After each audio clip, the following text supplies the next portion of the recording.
Mestre Nai. Boa noite. Boa noite a todos e a todos. Vou aproveitar mais um espaço de fala, que é fundamental. Eu fiquei ouvindo cada um dos meus parentes aqui, que postam nesse trono. E eu vi uma coisa assim que é muito necessária a gente voltar. Eu digo, quando se fala de retomada aos laços afetivos. Para que sejam efetivos, a gente precisa olhar o outro de uma outra forma, mais igualitária, sabe? A partir das suas próprias necessidades. Buscar ideias, sugestões, sabe? A gente está precisando dar as mãos. A gente está precisando de pertencimento, de empoderamento. E esse pertencimento e empoderamento é uma coisa que é feito coletivo. É de dentro para fora, mas é de dentro para fora de todo mundo, sabe? A gente precisa assumir que a gente precisa de todo mundo. A gente precisa de todos que a gente se encontra. Tem um sentido, sabe? Tem um sentido da gente estar aqui. E a gente sabe que não vai se repetir, porque todo momento é único, né? A vida por si só, ela se mostra fugaz, né? Um veículo sem motor, sem chave, que só vai para frente. A gente se depara com essa realidade. E eu digo, cara, precisamos confiar, a gente precisa se doar. A gente precisa se dar para o outro, porque a única coisa que a gente tem de verdade é o que a gente dá para o outro. Uma palavra, dizer assim, vai, faz, vem, vamos somar. Eu tenho uma panela de feijão aqui, dá para a gente botar água, fazer uma feijoada para uma atividade que a gente vai fazer cultura e vai alimentar as outras pessoas. A gente precisa voltar para a cozinha, voltar para o quintal,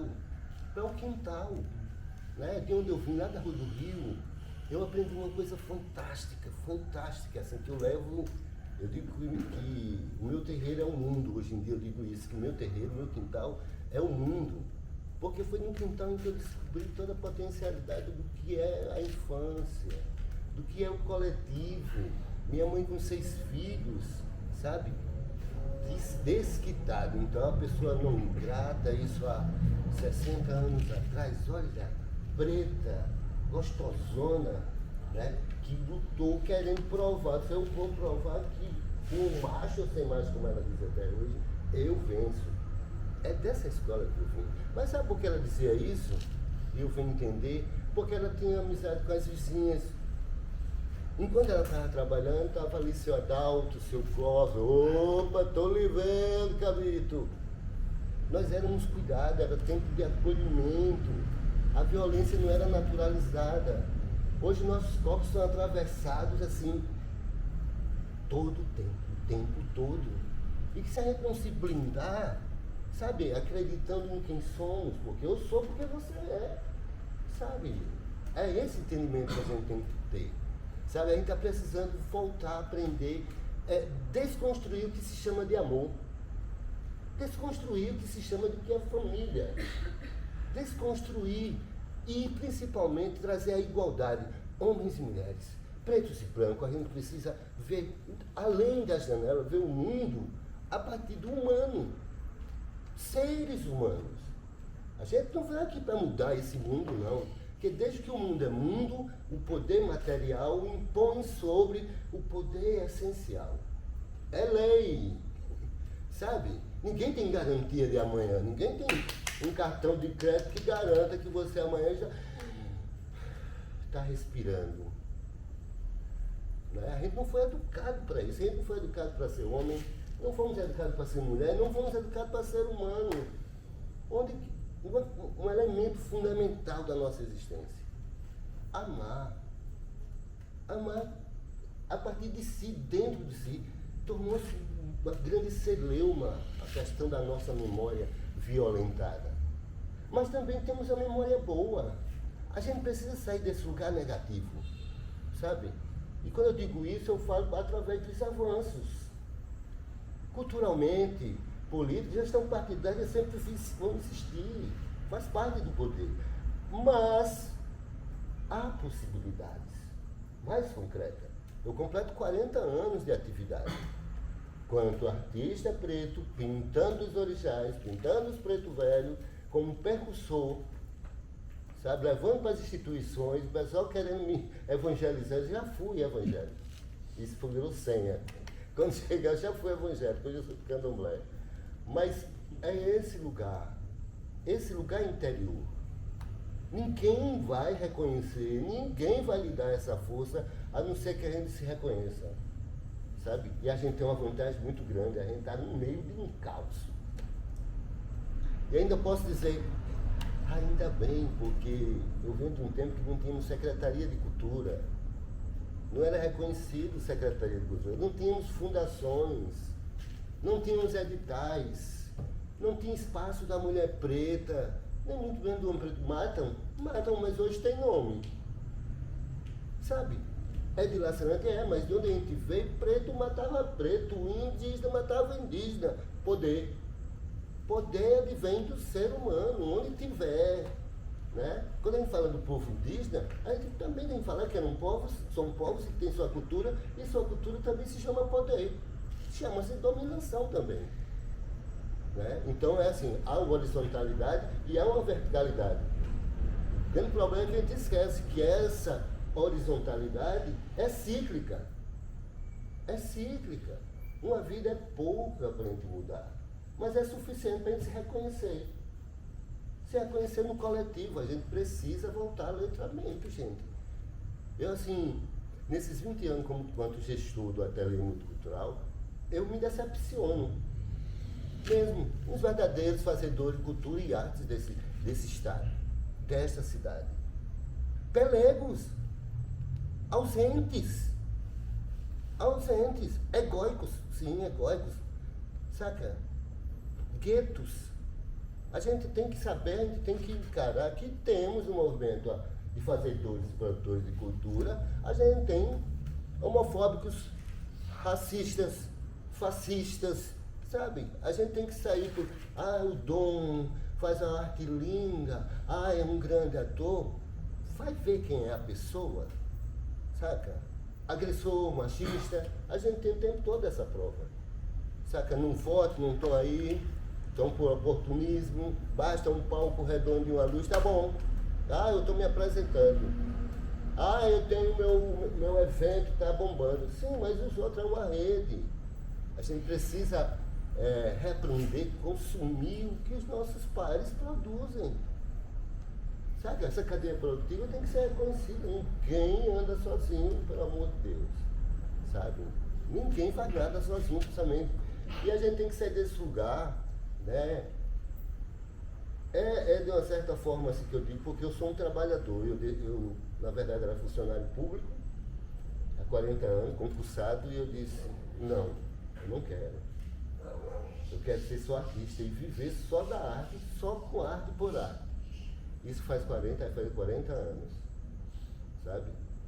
E assim, não que eu não tivesse medo, porque para mim o maior medo foi exatamente assumir. Então, tanto que eu tenho muito essa história da resistência, eu sou da existência, sabe? Porque tudo é tão certo, eu sou muito em cima dessa realidade, sabe? Às vezes eu quero fazer tudo sozinho, mas não é querer concentrar, é porque o tempo urge, sabe?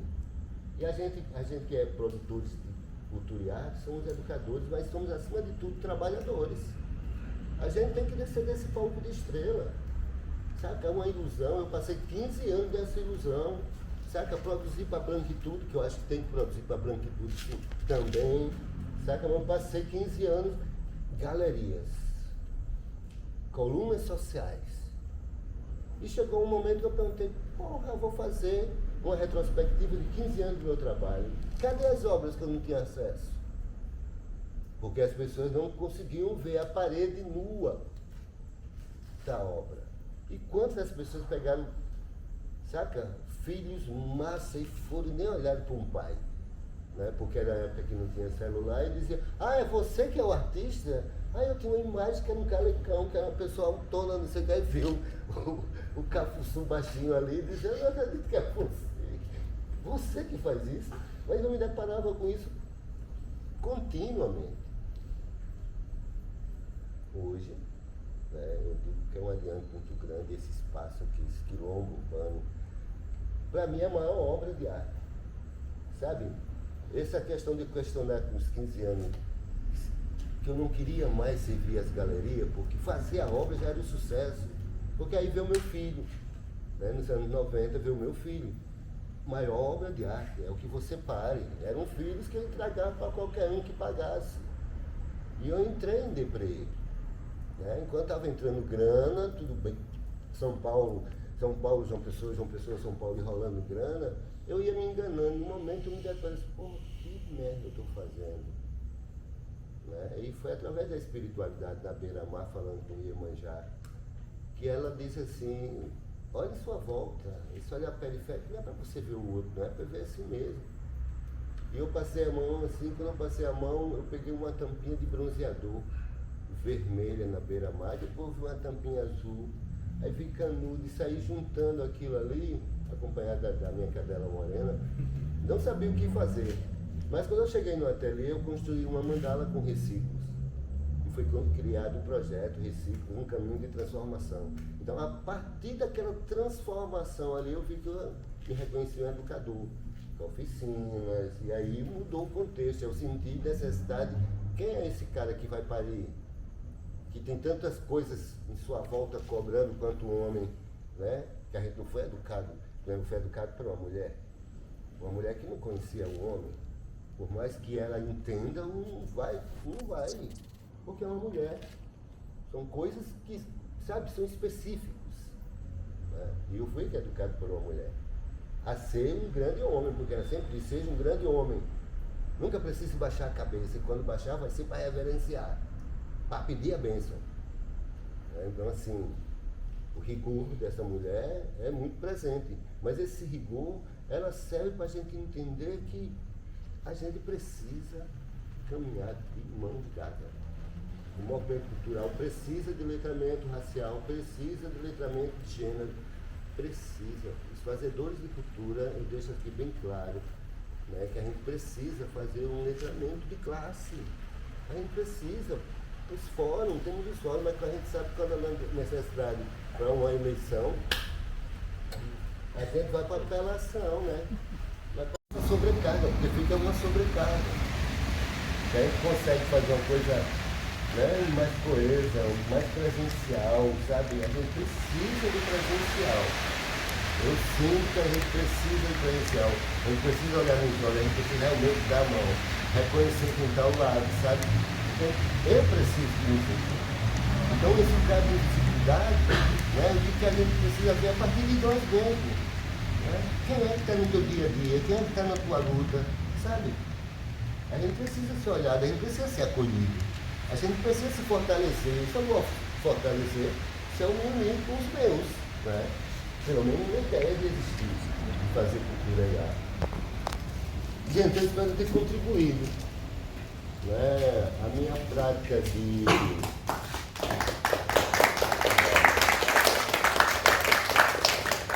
A minha prática de ser um negro, né, candomblessista,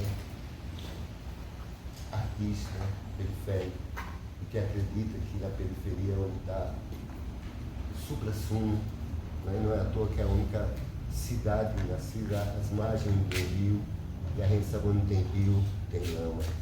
Né, e lama é transformação, é fênix, né, é onde os caranguejinhos ficam chamando. Você vai agradar mais do que você fiquei chamando você, sabe? E a vida, são vidas, né? São vidas, a gente precisa honrar isso.